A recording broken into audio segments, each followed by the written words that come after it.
Have you ever accidentally left thousands of dollars on the table at tax time? One simple oversight cost a client $12,000, and it happens more often than you think. I recently looked at the client's tax notice and spotted $23,000 in unused RSP contributions.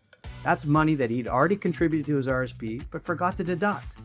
With his income, that mistake meant $12,000 in lost tax savings. This isn't rare. We see it all the time. These unused contributions often carry forward, but it's up to you or your accountant to make sure that they're actually used next year. Otherwise, the money just sits there, wasted. If you've ever made RSP contributions, take 2 minutes to double check your notice of assessment. It could be the easiest money you saved this year.